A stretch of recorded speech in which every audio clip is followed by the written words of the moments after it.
In tonight's episode of the EP podcast, you're looking at the guest of the evening coming out of Newark, Delaware, Adam Crist. All right, so I have to give you a little bit of credit for this. Yeah, we can overdub it later. Just I haven't had any crazy stories about. Oh wait, no, I do. I got robbed at gunpoint, mugged. Checking for me, but I ain't checking for them. No. It's sleazy real estate guys. But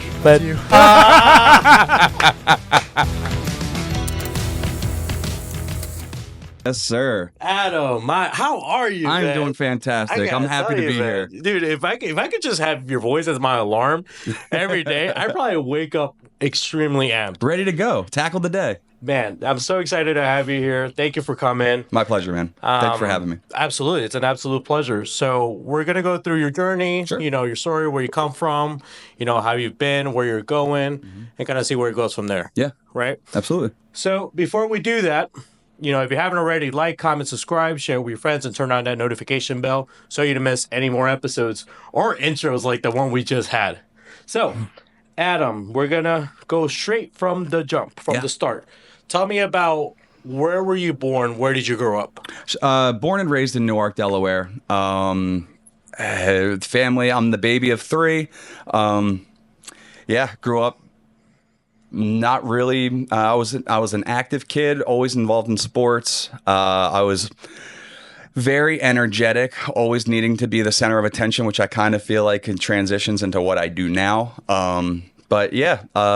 Pretty normal childhood. Both parents involved. Both parents still around. Love my parents. They're two of my biggest supporters nowadays. So just happy, normal, regular. So you're one of three. So Yes. what is that like? Like brother, sister, all brothers? What is it? All three brothers. Now, however, there was a little bit of a transition in my high school years, and that being my mom's youngest sister. She battled with cancer. Unfortunately, she passed, and she had two children of herself, and the father just wasn't really set up to be a good father. So my parents, in the kindness of their heart, they adopted my two little cousins. So it's like they're my two youngest siblings. So although I am the youngest of three brothers, I have two younger siblings as well, which one little sister and a younger brother. But cousins by blood, but siblings by. So you said mom and dad were around, and you had what sounds like a pretty size family. Yeah. What were some of the one of the things you talk about is kind of your DNA, right? Yeah. It's like, what were some of the values that you grew up with that you still carry on today? Very tight knit family. Always relying, always depending on each other. I mean, family's your core at the end of the day, and I understand. Like some people, they can't get along. They can't, have that relationship with their family, and unfortunately for them, that happens with some people. But we were very close knit. We relied on each other. We still rely on each other to this day.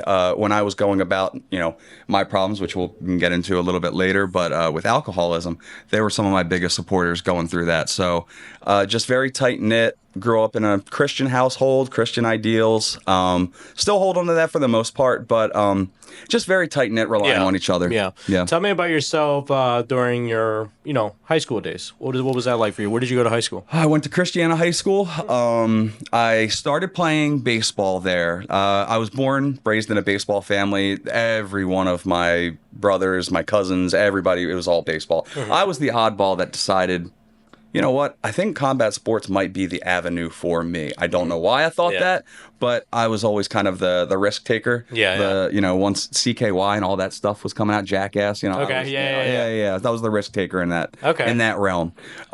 So I decided to give combat sports a try, and my parents were reluctant to give their blessing, but they did. And although I didn't wind up being the combat athlete that I had thought I might be, I wound up in the field that I absolutely love and thrive in. Yeah. So you decided to go into martial arts, and during school, what kind of person when you were in high school? Like, were you the cool kid? Were you like the neutral that could get along with anybody? I got along with everybody and anybody. I was the class clown, and I know nobody wants to be proud of that, but I did it in a very respectful way. And I work with children now at my day job. So, and I try to instill that into them, that there's a respectable way to be fun and to be playful while you're still having to be serious. That was one thing I always thrived on. Even though I was a goofy kid, I was always funny and joking around in class and whatnot. My father was a military man, so I wasn't able to get away with any of the BS. So if I was disrespecting any adults, I would hear about it later on. So whereas I was playful, I understood as a student, no student wants to be at school. They want to have fun. They're there to do their job. I get it, but I wanted to make it as fun for the students as possible, as well as myself. So I was a goofy kid. I was always joking. I'm never serious. If you know me outside of the ring, I'm never serious. And I know I don't give that off in the ring because I have to be so stern and so serious, but I like to take life pretty lightly. And I was the same way in high school. I just wanted to make it fun for everybody, but again, in the most respectful way possible. So you didn't do any sports with the high school. You did sports outside of school. I did baseball. I played baseball for high school, just my freshman year. And that's when I decided that baseball it wasn't for me. I enjoyed it. I still enjoy going to Phillies games to this day. It's nothing against it. It just wasn't the sport for me. And it's not where I drew my passion from. So I pivoted and decided, I wanted to give boxing a shot. Now, there's a backstory of why I wanted to give boxing a shot, which, again, being the social butterfly I was, kind of a party animal as well. So, so before we go into your martial arts journey, tell me how you did academically during your high school days. I fared decent. I wasn't the best student. I wasn't the worst student. I was in school to have a fun time and get the job done, but hindsight 2020, I could have taken school a lot more serious. I have, at 39 years old, I've re-enrolled back into college as of recently to finish my communications degree. Congratulations. And again, I think that also was pivoting from I wasn't taking life and school that serious back then as what I do now. Okay. So you were the life of the party is what it sounds like back in the day. And did you pursue college right after high school? Or? I did. I went for elementary education. Okay. Where was that at? Wilmington College. Okay. It was Wilmington College, now Wilmington University. So yes, I'm that old. That. But okay. So I started at Wilmington College. It wound up changing to Wilmington University, but I went for elementary education because I worked with students and children since my teenage years. I was coordinating summer camps and working with children. So I just figured that was the best and easiest avenue was to go from working in summer camps to go for elementary education. Easy switch. Went to all the way through junior-ish, senior year, and decided that just wasn't a fit for me. I didn't want to do this for the rest of my life, and it would be very unfair for me if I just trekked forward with something I was unhappy with. So I know, again, no supportive parent wants to hear like, hey, your son's a senior in college and they're going back to square one. But I knew that communications and being a social butterfly, being a personality was more for me. And that was where I wanted to actually take off. And so started from square one back in communications. Once some of the fighting stuff started to take off, I took a break from college, worked full time, in education still. But specifically what in education do you do? Assistant teacher. Okay. That's what I did then. That's how I met Brian McNamara, one of your former interviewees. But now I coordinate before and after school programs and assistant teacher in the day. Yeah. Okay. So just for the audience to know, Adam and I met at one of the fighters' fight over at Brian McNamara, it was, right? It was Gut Check Championship Series. Gut Check Championships over at the Boys and Girls Club over in, where is it at? Bear, Delaware. And Adam was kind enough to come up to Jack and I to say hi and say he saw the episode. And that was maybe it was like February, March of earlier this year. And now we're, September? Yeah. That's how things work out sometimes, man. You just never know. So Networking. I'm very happy that you're here, and I'm very excited to hear the rest of it. So you went into martial arts. Well, what caused that shift? So what exactly was it that interested you? I can tell you exactly the moment where my interest in martial arts really took off. I always enjoyed combat sports, but just from a general perspective. It's like, okay, I can watch a basketball game, I can watch a football game, but I never really had the passion there. I was at a party in high school, and just the main spectacle in the background was Vitaly Klitschko versus Lennox Lewis. I remember it like it was yesterday.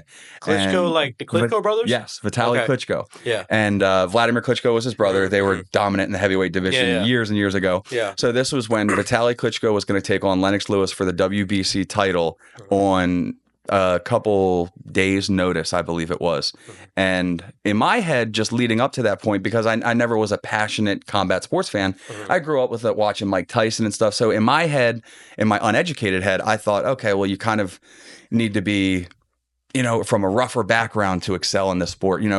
Somebody like I would never consider doing something like this. Then I find out Klitschko is a doctor, so it's like, wow, these people are like highly like touted, educated people. Like maybe I can do this. Like I'm a tough kid. I'm a social kid. I like to do things that are off the cuff. Why not just give this a shot? So I did. Yeah. And I got really invested in it and really involved in it. Started with just boxing. That transitioned into kickboxing. I gave a little bit of a shot to MMA. That wasn't necessarily for me. But kickboxing was where I really loved. Yeah, a couple things there. So Klitschko brothers, I remember there was a point in time where everybody was wondering if those two were ever going to fight. Yeah. But was it that they had told their mom that they agreed to like never fight Correct. each other? They told their mom they would never fight each other. And that was just one of those things where you have to respect that too. Yeah. I mean, Because you have that and then you have brothers like you have millions of dollars on the table, millions of dollars on the table. And because you love your mother that much, that respect, I mean, some might call it foolish. I think it's respectable. I think it says a lot about their upbringing. I think it says a lot about their character too. Yeah, that too.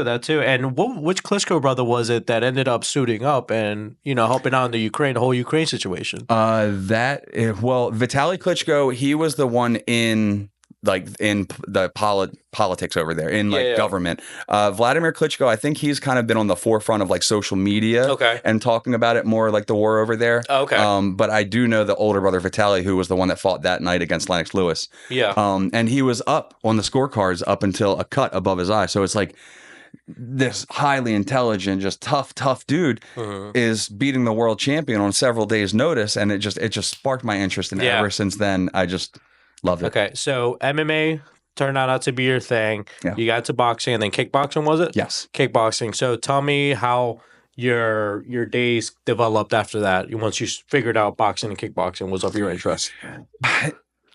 I was a huge fan. I was always watching it on TV every chance I got. I mean, I was the one when Blockbuster was still in business. I was the one that was renting the tapes, and I couldn't get enough fighting. And then, so I found myself oftentimes. What's just real quick? What's Blockbuster? I'm teasing. Aging myself. I use Blockbuster. It was great. I found myself oftentimes, I would mute the TV and sometimes even practice like commentating, because I was like, "What? This is so cool! Like, I want to figure out how to get in this." So I commentated several regional fights as well. But just my infatuation with it was just. I don't even know how to describe it. It was my life. I would wake up and just be watching fights all the time. Everybody knew me as just watching fights.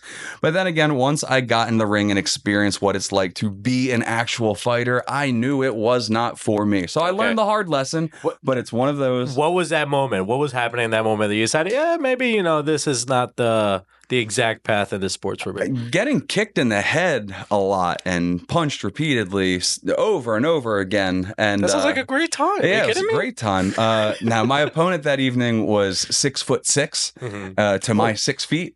So I was at a size disadvantage. Yeah. And again, I could have gone back and gotten a couple other fights. But again, if you know, you know. Yeah. And I'm not going to be unfair to myself. I'm not going to waste promoters' time. Yeah. And I just wanted to make that segue into how can I be a part of this community? How can I be a part of and advance in this sport, but not take the punishment? Right. I like that. But tell me about what were some of your favorite moments when you did do it? Like, what was it that, as you said, because one thing watching it, being a fan, it's another thing actually training being it in is there. Awesome. I mean, and everybody who has trained combat sports will attest to this. Anybody loves hitting the bag, hitting pads. It's going to make you feel like you're Muhammad Ali, like you're Floyd Mayweather. I mean, it's awesome, but it's a completely different animal when You're sparring, you're sparring with somebody, when you're in the ring with somebody that is mutually trying to take your head off. It's a completely different animal. And you look great on the heavy bag, but just make sure you look good when another person is firing back at you. Yeah. I've never. So I have literally this much experience in martial arts. I was born in Ecuador. Came to the country when I was 8. At some point, I went back to the country for a year, and in there, I got into kickboxing. Yeah, right. I got into kickboxing. It was the first thing. I remember my first day in kickboxing. You know, it looked so cool. Everybody's hitting back, doing mitts, sparring, and my coach specifically told me, "It's like, oh, you're not doing any of that until you get your training wheels off, right?" And what he meant by that was practicing my stance, walking back and forth on my stance. I kid you not, for a whole hour, he had me just walking back and forth on my stance. And mind you, we're in Ecuador here, so it's not like we don't have fancy equipment or fancy mats. So I'm doing this on concrete, just flat foot. What's it called? Without shoes. Yeah. I remember I literally had to get my dad to come pick me up because I could not walk by the end of it. I was maybe 14, 15. My first time, I've similar story to that. Just a funny story. My first time when I first signed up at Jack's kickboxing gym, I signed up. Was that the first gym you signed up to? Yes. Okay. I had a trainer previous to that, but it was not with an established. It was just somebody who had boxed previously in England, and we'd work out in his basement. So not a real trainer per se, not a real established gym, but just somebody to work out with. So my first gym was Jack's, and I signed the waiver, signed up, did everything. Was so excited to get involved. I got immediately in the ring when somebody was looking for a sparring partner. Yeah, and was like, all right, let's do this. Like, I'm part of the gym now. Let's go. Yeah. And immediately, I was maybe 30 seconds into the round, and the owner at the time, Jack, comes out of his office and says, "Get him out of the fucking ring!" Just because I hadn't gone through everything yet. I was just that eager, just like, let's throw it to the wind and let's have fun. But no, I quickly learned that it's not as easy as just getting in there and just throwing it all. I had my mom and dad come out to come see me training one time. And I remember we would do kickboxing, and then we would do kickboxing for I think an hour, training on that, and then we'd do like another hour of no-gi jiu-jitsu. And I remember I went in there to spar. I don't know how much sparring experience I had at that point, but I was walking around 155, and they put me to spar against this guy that was like 205. And I kid you not, he was slow, so I felt fast, like next to him. Yeah. And like, he couldn't catch me until he connected one punch. Yeah. It was my first time ever getting rocked. First and last time ever getting rocked, and not last time because no one ever touched me after that. Last time because I never stepped foot in there again. And that's something you'll never forget. Yeah, never forget it. And then after that, I did a few, because sometimes they'll do is they'll have you in there for like 12 rounds, and then they'll switch between opponents, so they could be fresh every time, right? And just wear you out. I remember this other kid that was like maybe I don't even know, like 120th. And then I couldn't touch the guy. Yeah. I couldn't touch the guy. Yeah. So I was getting my ass whooped left and right. One guy, it's like I hit him and I'm like pillow hands with him, and the other guy, I can't even lay my hands on him. And you cannot judge a book by its cover. I mean, not in the gym, not in the streets anymore, because combat sports is the popular thing now. I mean, it's I hate to call it a fad, but everybody loves combat sports, whether it's jiu-jitsu, it's the most popular sports. I should say between bare knuckle, kickboxing, UFC. It's some of the fastest growing sports in the world right now that everybody wants to be involved in. So you really have to watch yourself, because it's like 20 years ago, if you got into a street fight and you knew something, you would probably be way ahead that you are now. Yeah. It's like the sports has gotten so big that someone knows something that kids are always involved in now. Yeah. And even then, like today, you can't really get into. I've only ever been in one street fight ever, and all I know that in today's world, there's no such thing as a fair street fight. No. And it's just scary what could come out. So you're just best like avoiding them altogether. Yeah. So you did kickboxing, and in your time there, you loved your training and everything, the experience you picked up. would you suggest that someone, that is looking for some sort of sports do for whatever reason, just for athletic reason, mental reasons? What are some of the benefits you found in doing that? Mental clarity, 100%. I mean, nobody ever wants to really go into, well, I say nobody. There's often times where people don't want to go and work out, but you never feel bad when you get done working out. You always feel better about yourself. So that's one of the biggest things about working out for me is everybody wants to look good. I get it, but mostly when I work out, it's for my mental health because if I'm not feeling good, then I'm not productive for anything or anybody. So mental clarity, 100% is priority for me when it comes to working out in anything, and that would include combat sports too. But on top of the fact of if you can learn a way to defend yourself, especially in the crazy world that we live in today, that right there is reason alone. Yeah. I mean, if you have kids, especially too, teaching them how to potentially defend themselves in a cruel world of school nowadays. I mean, there's just really not many negatives as to that would stack against the positives, in my opinion. Yeah. And that's just the one thing I did learn in martial arts is that you learn self-defense, not to start conflict, but to avoid conflict. Yes. And then when it comes, you're able to defend yourself. Yeah. Nobody that's trained in combat sports is looking for a fight ever. But it's nice to know that you can take care of yourself if somebody ever is trying to bring you that problem. Absolutely. Okay, so you decided to step away from actively doing it, and you had a transition, right? Yes. Tell me a little bit about this transition. What sparked it, and what came of it. Again, I just realized that fighting wasn't for me, and I could keep tricking myself into saying like, let me take one more, but why take unnecessary punishment if you realize that you're 1 foot in the game and 1 foot out? Right. So I wanted to utilize my personality the best way I possibly could. So at first, I thought that avenue would be doing pre-fight, post-fight interviews, which I did a lot of that for MyMMAnews.com, which I still work for randomly nowadays when I get the chance to, but ring announcing has really taken precedence, and it's keeping me busy. So the interviews have kind of taken a back seat, unfortunately, but it just kind of is what it is. So transitioning with that, I was like, how can I use my personality? How can I put my best foot forward in this community, in this business? And one day I showed up to a fight to just cover it, do pre-fight, post-fight interviews. I had done ringside commentary before. That's a lot of fun too. A lot of prep work, and it's cool. But again, I'll leave that to people that are more passionate about it. And so, making a long story short, the promoter came up to me and said, when I was just there to do ringside reporting, just pre-fight, post-fight interviews, talk about round by round what's happening post on the internet, said, our ring announcer called out sick. Can you do it?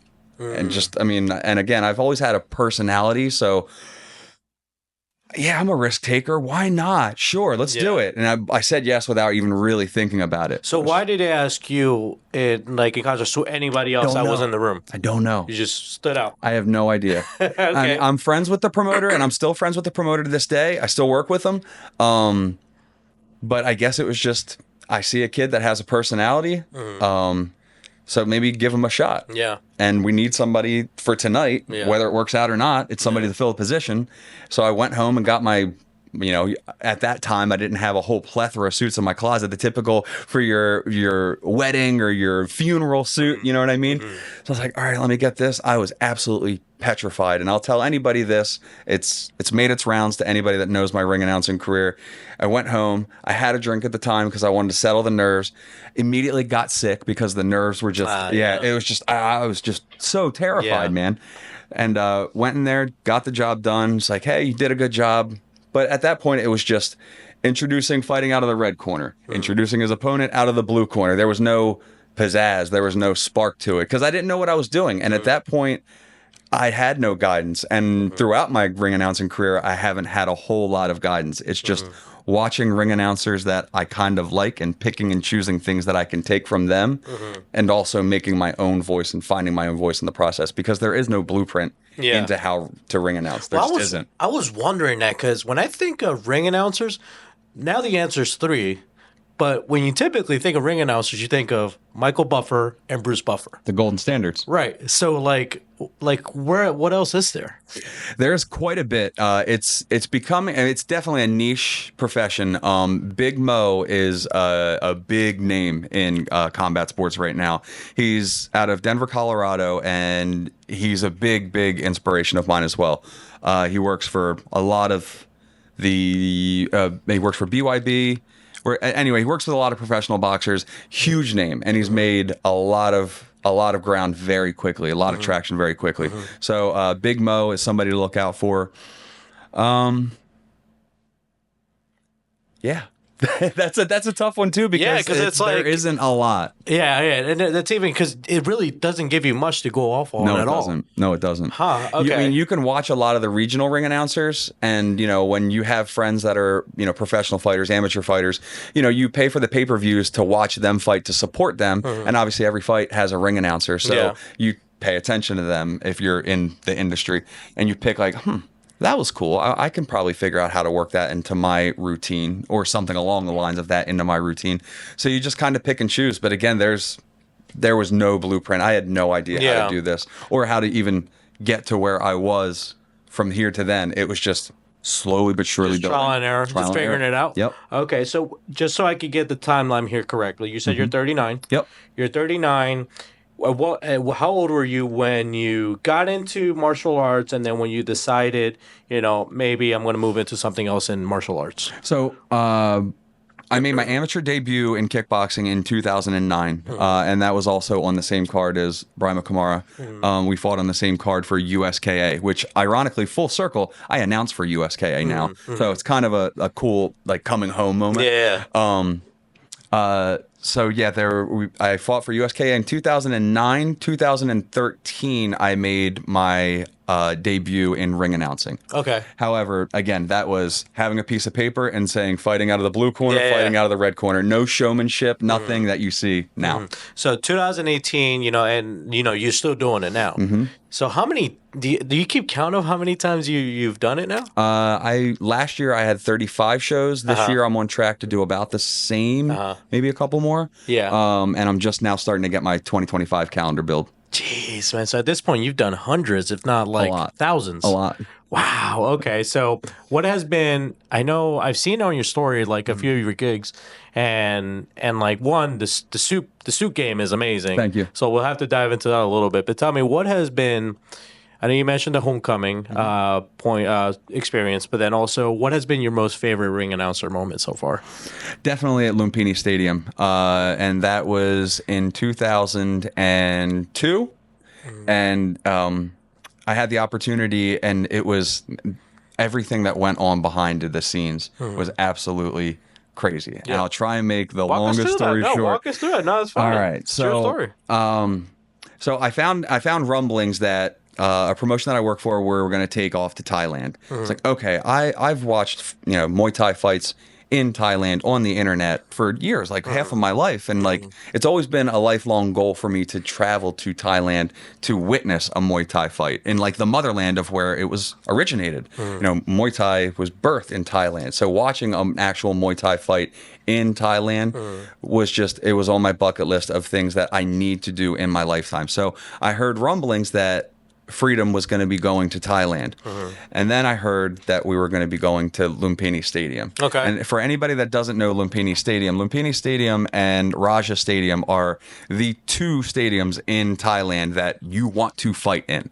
Period, point blank. They're the two most world-renowned stadiums in Thailand to fight in. And Lumpini Stadium, obviously being one of them, that was where we were going to have our show. Yeah. So I needed to be at that card. And I didn't know if I was going to be able to pull it off between getting off for work. My passport was expired between the time frame that I found out that we were actually going to be going. I didn't know if I was going to be able to get my passport done in time, because obviously it takes weeks, sometimes months to get your passport done. And I didn't have that time to get it done, because by the time I found out we were going, that time had passed. So I had to go through all the passport agencies, the shady ones that you probably don't want to deal with.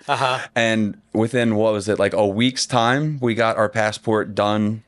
And 2 weeks time, we got our passport done, ready to go. I announced the fight on April 1st in Delaware. We left on April 2nd, and the fight was on April 4th. I didn't get my passport until the 30th of the month before. So I'm talking, God. I got it days before we were even scheduled to depart. Jeez. I mean, then comes time to leave for the trip. Okay. Right? So it's saying in just passport only. That's what we're reading in our itinerary travels. Okay, awesome. We have our passport. We get to JFK, and okay, here's our passport. Where's your visa? Didn't say anywhere in any fine print that we needed a visa. Okay, you can't get on the flight. Okay, so this is a problem. Yeah. So me and my wife are spazzing at this moment because one of the biggest opportunities in my life is about to pass me by, and I need to figure this out with a quickness. So she and I, we figured it out. We got a flight out of New York. We were scheduled to leave at 10 o'clock that morning. That flight took off without us. We got a flight that evening at 9 o'clock, and our flight was a little bit later to get us to Thailand. We were jet lagged as crazy, and I think I had maybe between landing to getting to the venue less than 24 hours. So the biggest opportunity of my life, and I didn't even have a proper night's sleep. Jet lagged as crazy, but you know what? I made it happen. It's almost like it makes the whole experience and story that even much better. Yeah. Yeah. Oh. So, and then walking into Lumpini Stadium, some place that I've watched on TV, on the internet, just this world famous stadium. It just, dude, it hit me like a ton of bricks. And I'd say about 20 minutes before the fight, I was like, just the lights, they start hitting like boom, boom, boom. Yeah. And it's just, oh man, this is real. This is real. And it's like my heart's pounding. So then I resort back to what makes me comfortable, and that's listening to heavy metal music. So I threw on my AirPods, listened to heavy metal music makes you comfortable, huh? It does. Okay. It does. Yeah. Whenever I work out, I'm listening to metal. So I threw into that's different. Workout, right. You're not really comfortable. I know it's odd because I have a very vast plethora of music, but that day it was listening to Norma Jean, one of my favorite metal bands of all time, and it put me in the place that I needed to be. And yeah, man, I had 20 minutes to go, listened to a couple songs, and I was ready to tear that place up, and I did. Oh my God, that's so cool. You're gonna have to send me videos and stuff because I'd love to see that myself. Okay, so you've had what sounds like a fruitful experience thus far with ring announcing. Yes. Right, but you also do a little bit of cage announcing, right? How different is preparation from the two? Really no different. Okay. Really no different. The one thing that I have to make sure that I do is with ring announcing, it's not just getting in there and just saying people's names. There's so much work behind the scenes that goes on behind it. I mean, between phonetically saying somebody's name right, if they're not from this part of the world, making sure you say it right, because that's the last thing you want to do is screw up somebody's name on camera for everybody to see. Right. And you want to give them justice, right? Like it's their big moment to shine. You want to do them their proper justice and do it right. So I take a ton of time beforehand to do all my prep work, getting all their particulars, where they're born and raised, where they're fighting out of now, obviously their gym, how tall they are, what they officially weighed in, and all their particulars I want to get done ahead of time. So not only do I have it, but I also can practice it, so I'm not always reading off of a card, because aesthetically that doesn't look great. Right. So tell me about because I imagine, because you've done so many at this point, it probably comes second nature to you to some extent. I still get very nervous. Yeah. But I imagine that you probably met a lot of interesting people, in your time. What are the top three people that comes to mind when I say that? As far as who I've announced, or just people that I've met? Let's do both. Let's do announce first. Okay. And then we go into Met after that. Gotcha. All right. People that I've announced. I got to give credit to my man, Brima, because he was one of my best friends growing up. I think he'd get mad at you. Of course. I mean, he was involved in my wedding, and we go back so far. So anytime I get a chance to announce him, given our story, if you know our story, it's something special. His family to me is like a second family, and I know they look at me the same way. So it's always like a homecoming every time I get a chance to see them. Yeah. So that's always fun.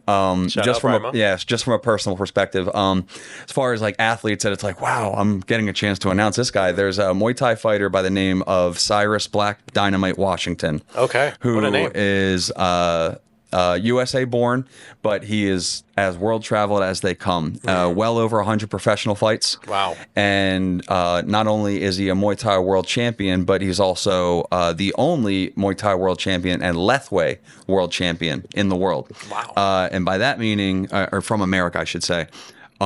Lethwei is essentially very much like Muay Thai, but there is no gloves. You might wrap your hands, and headbutts are also allowed.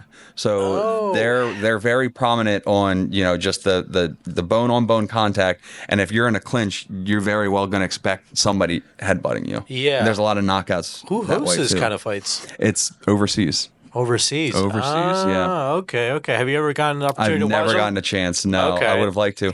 The only, I guess you can say, random other than the combat sports you're kind of used to, I've actually done ringside commentary for like the combat armored league. Okay. Like the, you know, when you see the medieval knights with the No swords. way. Yeah. I was watching that video that the other day. I'm like, oh my God, Yeah. this is crazy. And there was a this clip is that super, wound up. This is super entertaining, but I'm wondering, are we going backwards? It was weird. It was weird because I wasn't versed in it. I was just versed in commentating mixed martial arts and, you know, just boxing, kickboxing, like the normal combat sports. And then me and my commentating partner at the time, Jackson Galka, shout out Jackson, we were met with the professional who was like our color commentator, and he was like the knight who took us through everything. So my commentating partner Jackson and I were just trying to do the best we could to talk about the action and relying on this guy heavily to talk about these people beating each other with battle axes and swords. I felt so out of my league. Like, what is going on here? And then a couple of years later, I get people that I grew up with in high school sending me clips from that event because it wound up on Vice TV. You know, So Vice it's like- would be the fight. I know. So it's like, hey man, saw you on Vice. I'm like, that's not the kind of fights that I like to get into. It's, you know, sure, it was a paycheck. Dude, but like, how real is it? It was wild, dude. It was wild. I saw But legit, like legit the gear, knockouts. like the gear that they use, like all the weapons it was all and stuff like it that. was all very broad. There was no sharp. It was all blunt edges. You know, Okay. nothing that. But what the craziest part about it was, I don't think a lot of people understand this, is if two of these weapons cling together and, you know, like it's pinging off each other, you don't have the. I saw swords flying out into the crowd and coming within feet of children. It was wild, man. Like, I don't understand how this kind of stuff is going on. It's not my cup of tea. I announced it once, and I'm good. You know, typically when you're out watching, you're watching baseball in person, Yeah. and the ball comes out. You know, you're excited to catch it. Very randomly, you'll see a bat get thrown into the crowd when like a batter lets it go. Like, you know, sometimes it has happened. Okay, I you know, see a that. bat, like, Okay. you know, somebody just swinging. Okay, Not a sword. Not a sword. Not a blunt edged sword. you have a very low chance of catching it and not getting Right. hurt. But with that said, there was people with their battle axes, and if they got hit across the head, they would go down, and there was legit knockouts. There is so much I want to go into with you about all the different, you know, organizations that are coming out, and I almost say we saw. There's another show that we're watching the other day that it's almost like Ultimate Fighting Championship, but like different, where they would put in different scenarios and they have to. It's so weird. Like there was one where they were like in the middle of like a bar fight, and they were tested. They would get like one guy who's a black belt in jiu-jitsu, black in karate, another guy who's a UFC fighter, and then they would judge him based on who would perform. But it's like so many different things coming out. Have you seen car jiu-jitsu? Yes, yes. Oh my god, All right, what's your dude. thoughts on power slap? I wanted to go on that and say, oh, you just flipped it on me. I just flipped it on you. Like I said, I used to interview too. Look, you know, Dana White loves being told he can't do something, let alone with something that, you know, is not around or big yet. You know, he's big. He gets a kick out of that. Yeah. He says that the numbers on it are huge. Like you would think he's Trump the way he says that sometimes. You know, huge, you know, all that kind of stuff. But it's, I don't know, dude. It's Yeah. like, how is it any, like, I get punching and smacking are two different things. Yeah.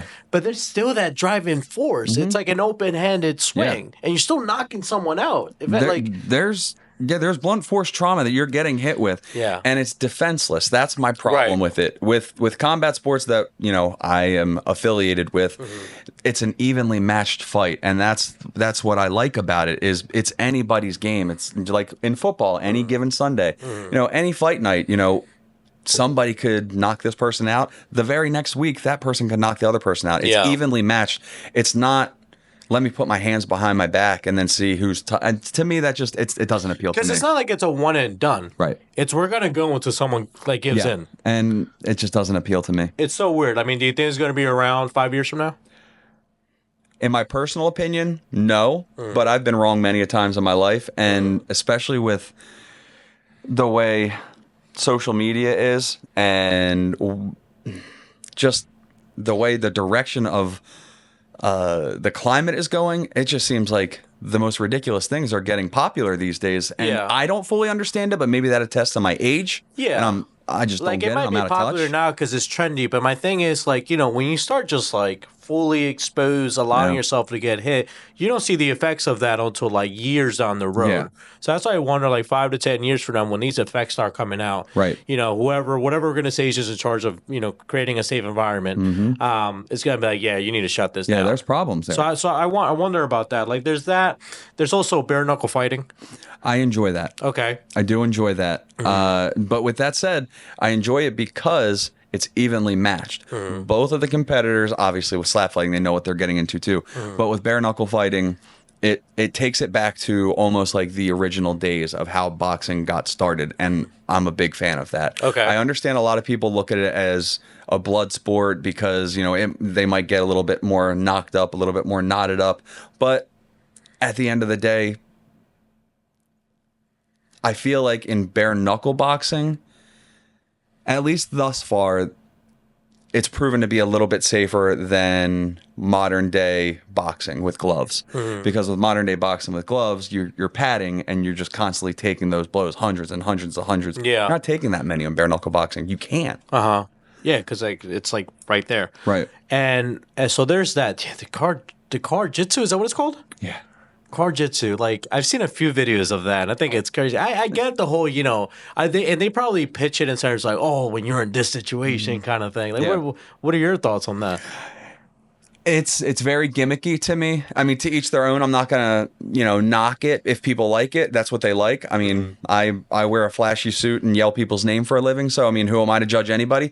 But it's not my cup of tea. I like to see the good old fashioned two people evenly matched, know what they're doing and getting into it. And there's also the one where they pair up like 3 or 4 people against each other Yeah. and they go at it at the same time. Yeah, and I feel like that opens up too many problems of sneak attacks. I mean, that's very reminiscent to street fighting in my head because when somebody's in front of you, you know what you're dealing with. When Yeah. it comes to multiple people, then you're getting sucker punched Yeah. and multiple things that's not a fair fight. Yeah. And I'm all about fairness. Okay. That's just the purest of combat sports in me. Okay, and then the other thing that has been, at least you could argue, not as big as it was maybe a year and a half ago or a year ago alone.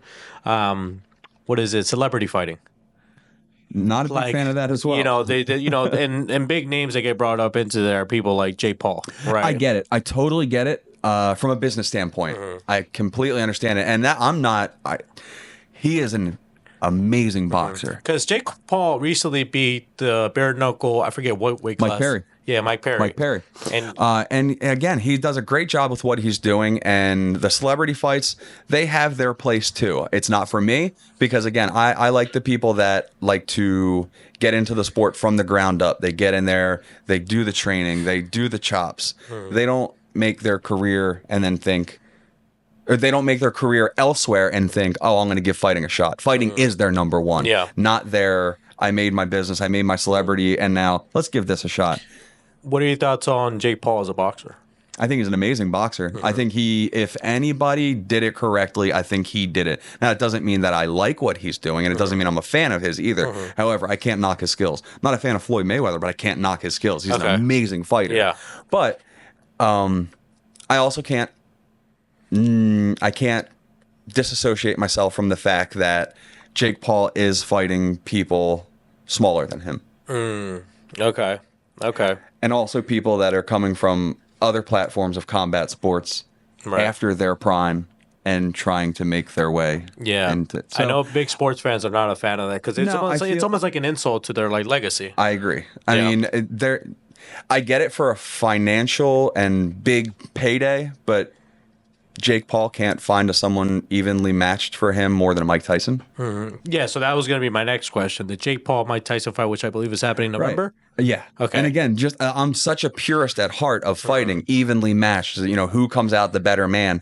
That again, I'm just not a big fan of the gimmicky fights. Okay. I get them from a financial standpoint, and you know everybody's going to pay to watch it. I totally get it, and I'm not knocking the people that enjoy them. Yeah. I just don't. Yeah, but I mean, Jake Paul is like he's in his 20s, and Mike is like in his Right. late 50s. That's what I'm saying. So, me sticking to what I'm saying with the purist in me, I'd rather see him, Jake Paul, test himself against somebody. I mean, when he did test himself against Tommy Fury, he wound up losing that fight. Yeah. And that was a fight that was against somebody also pretty much in the same lane that he is in his Yeah. career.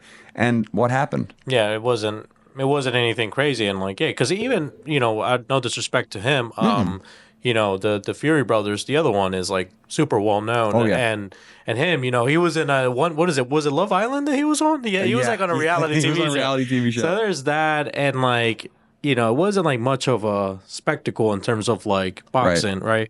Right. And But that obviously didn't bring in as much money as what a Mike Tyson would. So again, I get it from the financial standpoint, but that doesn't mean I have to be a fan of it. so, what are your thoughts on the fight? When like the fight itself, like where do you see it going? Tyson and Jake Tyson Paul? and Jake Paul, yeah. I don't see it going well for Mike Tyson. You think I it's would fixed? love for it to go well for Mike Tyson. Okay. In today's world, I really can't say. Yeah.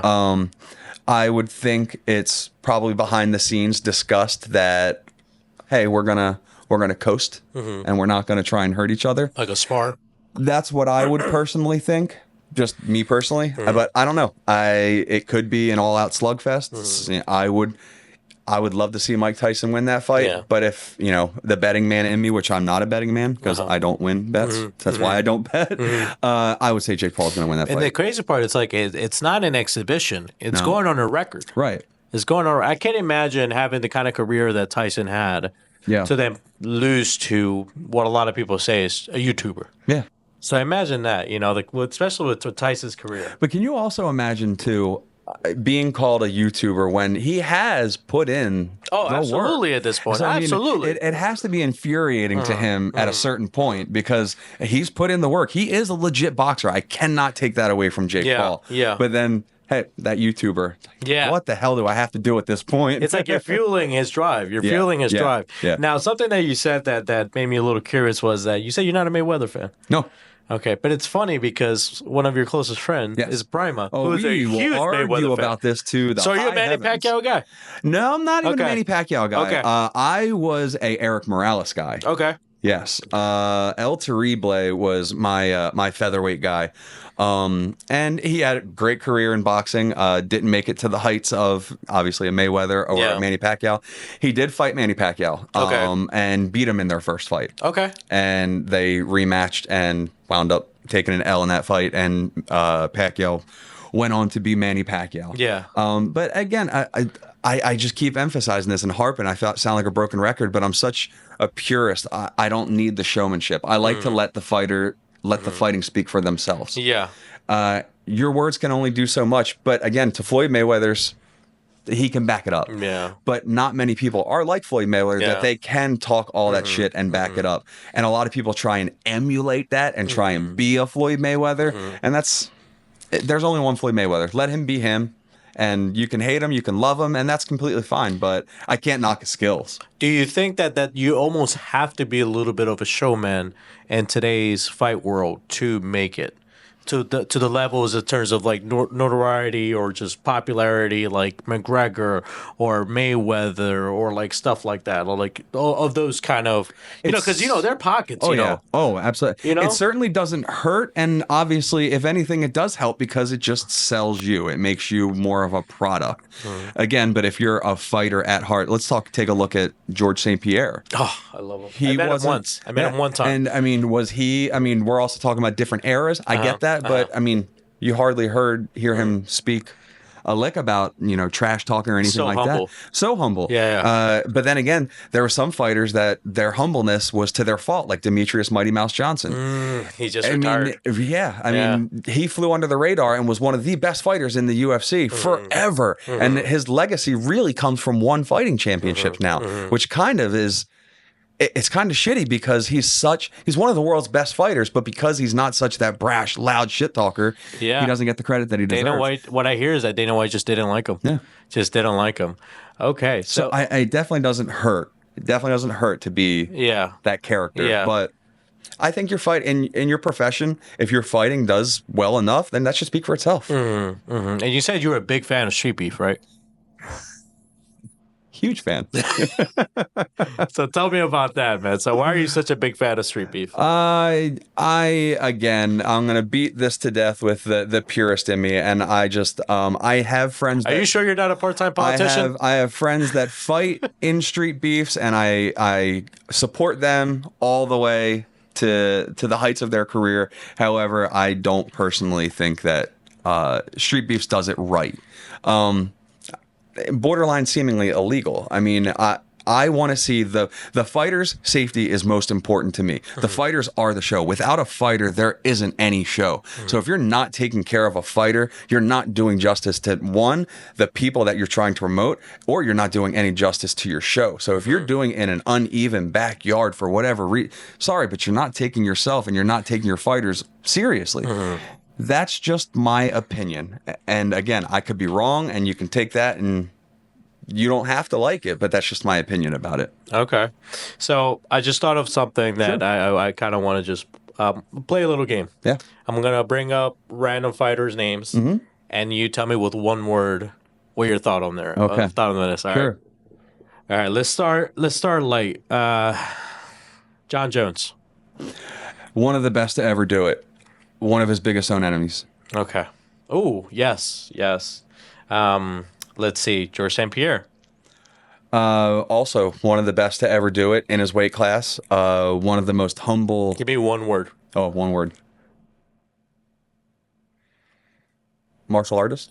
Okay, we're gonna jump around here on different martial arts, on different styles here.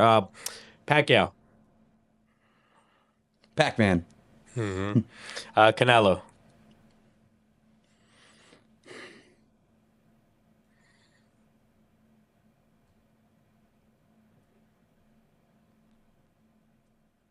Best now.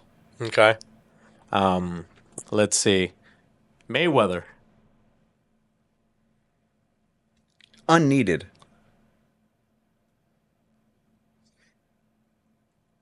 Brian McNamara. Brother. There you go. All right. Now, what I want to go into is one of the things I saw with you from the time I've known you till now is you were covered. You did a piece with NBC 10 News. Yes. Tell me about that experience. That was an experience. Congratulations, by the way. Thank you. That was an experience in of itself. What most people don't realize about that interview, I called out of work that morning because I had 103-degree fever.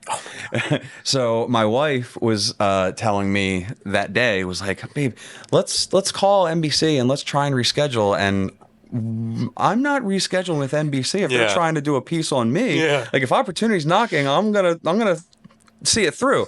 So I sucked it up, and there was multiple takes in that funny story behind the scene in that story where he would say like, "Hey man, do you need to take a break? Because you're sweating pretty hard." I'm like, "Yeah, dude, I'm just really nervous." Don't get me wrong, I was nervous, but the fever was breaking a lot too. Yeah. So how that came to fruition was he was a speaker at my wife's family's synagogue, and I believe my father-in-law had mentioned something to him about what I do. And I guess it piqued his interest. And then my wife followed up with him and was like, hey, this is, what my husband does. He's a regional announcer and we're going to Thailand. Any interest? He immediately got back to her and said, yeah, that's awesome. Let me know if send this, send that, and whatever he needed to see. And then he got back to me and was like, hey, I'm going to come to your house. That's where we're going to film. It was very, very brief. Not much detail about it. We're going to film at your house. I'll be there at this time. and just very strict to the point. Okay, cool. Anything I need to know? Anything I should expect? And it was just no. Yeah. Just, and I Oh was man, like, so I didn't know what to expect. Sure, the nerves. Yeah, so my nerves were really kicking in because I had no clue what to expect. And they came and they were in and out within like a half an hour. Really? Yeah, it was very quick. It was very concise and quick, but he was a professional, man. He knew what he was doing, and he made me feel like an all-star. And being from Delaware and getting a little bit of shine, especially with what I do in a niche profession, it was really cool to see. You're bringing it. You're putting it on the map, man. I'm That's trying. awesome, I'm man. really trying. Congratulations to you. Thank you. Let me ask you, dream venue to announce in. Funny you say that because one of them I already scratched off the list. Okay. Lumpini Stadium. For Muay Thai, it doesn't get much bigger than that. So that this early in my career is one of the biggest blessings that I've ever been handed. Madison Square Garden. Obviously, who doesn't want to go to Madison Square Garden? Anywhere in Vegas would be cool because a Vegas fight night is always fun. Yeah. But if I had to really say Madison Square Garden, and I would love to go back to Thailand to do Raja as well, just to scratch both major stadiums in Thailand off the list and say, I'm the only American that's done both of them. There you go. Yeah. That's freaking awesome. And one more. Fighter, whether retired or still active, dream fight to announce. Man, what a question. Dream fight to announce. Rule set. Give me a rule set. I mean, in terms of like what sport or Right, because I mean, I can pick boxers. Yeah. I would love to see Vitaly Klitschko versus Rocky Marciano. Okay. I would love to see Vitaly Klitschko versus Muhammad Ali. Obviously, I'm a big Klitschko fan. Yeah. Sugar Ray Robinson. I love Sugar Ray Robinson. I can watch his fights all day long. Sugar Ray Robinson. Put him in there with Bernard Hopkins. Oh. I'd love to watch it. I'd love to Isn't announce Hopkins that. like in Delaware? Yeah. Well, from Philly, but lives in Greenville, Delaware. There you And go. I have friends that have worked in like landscaping in his backyard. Yeah. And he has a pool in his backyard in the shape of a boxing glove. Oh, How cool that's is so that? cool. Yeah. Wow. Okay. Give me one in MMA. MMA. Let's see. BJ Penn. Versus The security guard that choked him out. Just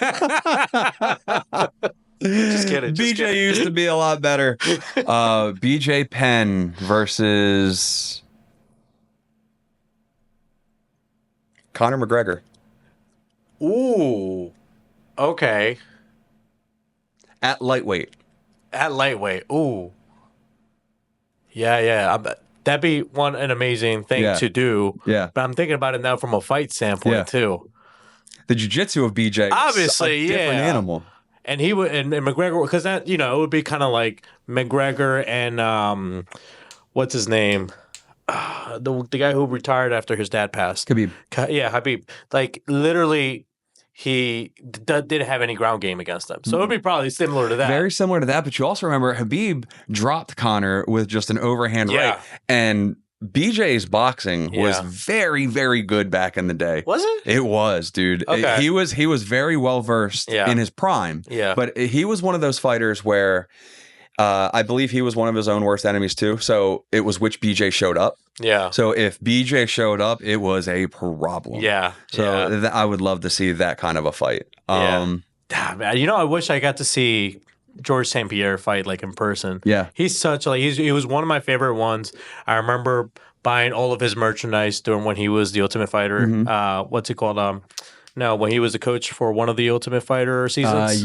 When he was against BJ Penn, wasn't it? It was. It was against BJ. It was against BJ Penn. Yeah, and or was it against Matt Hughes? No, it was Josh Koscheck. Josh Koscheck. You're right. You're right. Yeah. That was it. I saw him at a press conference in New York.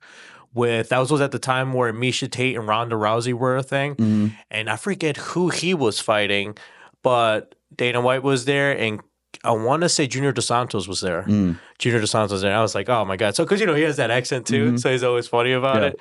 But man, so you've had quite the journey. Quite the journey. You know, from your early days in martial arts till now. Now it has to be in the thousands, like over 1,000 I at don't least. really know, honestly, because I mean, a fight card can consist of on the low end. A couple weeks ago, I announced a fight card that had 7 fights on it. That's a really low end.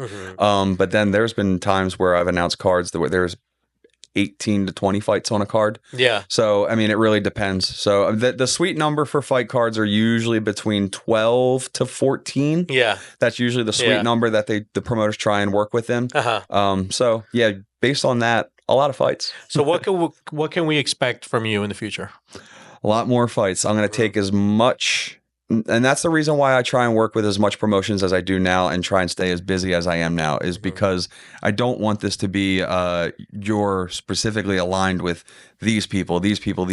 I want to build a name for myself so I can also thrive in this career, because if I'm not trying to make something of myself, I'm wasting my time and I'm wasting everybody else's time.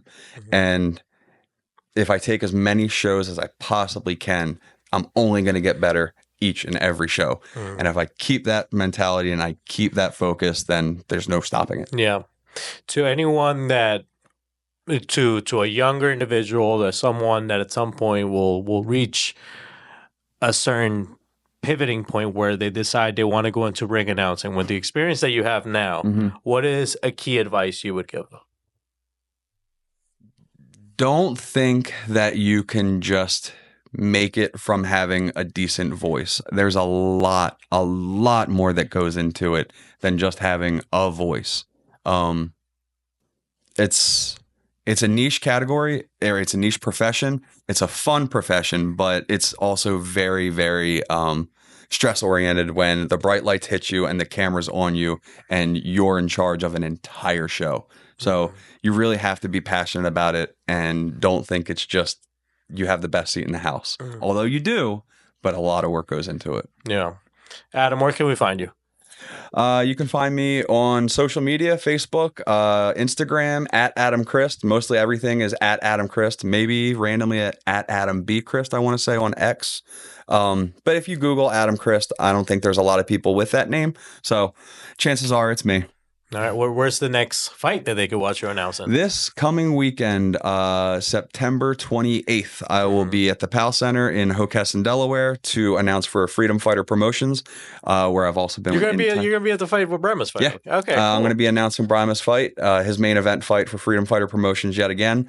The week after that, I don't know, but I know I have a very packed schedule to the end of 2024. I have one weekend off to the end of 2024, and I'm looking to stay as busy as possible in 2025. So any fight promoters, hit me up. They can see it all on your Instagram, right? Yes. Awesome. All right. Well, Adam, thank you so much for joining us in this pleasure, episode. man. I really appreciate it. I'm really excited that I got to, and happy about getting to know you to this Thank level, and even more conversations that we have down the road. Yeah. And we'd love to have you back on at some point, because Can't you're wait. going to have way more experience. I didn't get to ask you about that place you got to stay at over there in Thailand. But 500 we'll have that real quick. Where was it? 500 Rai. It was a floating villa over in Phuket, Thailand, and we had a private pool. It was everything that you could possibly imagine as far as His destination. description is not doing it justice. It looks even more amazing than what he's describing it to be. But man, super excited for you, man. Thank you, man. I wish you nothing but the best. I look forward to you to seeing more, doing more announcing, and Thank you so many much. more fights. And yeah, till next time, brother. Really appreciate it. Yeah, man. And if you haven't already, like, comment, subscribe, share with your friends, turn on that notification bell so we could have amazing guests like Adam join us here once again. Till then, bye-bye. All right. Adam.